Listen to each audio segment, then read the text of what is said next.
Will you make the commitment to changing all the user default settings to minimize to the greatest extent possible the collection and use of users' data? I don't think that's hard for you to say yes to unless I'm missing something.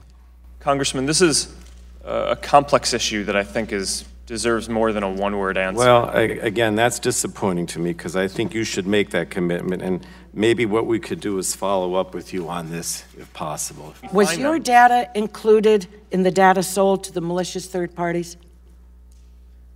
Your personal data? Yes. It was.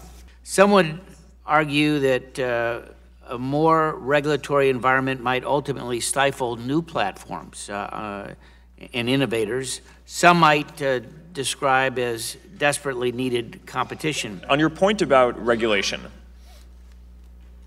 the internet is growing in importance around the world in people's lives, and I think that it is inevitable that there will need to be some regulation.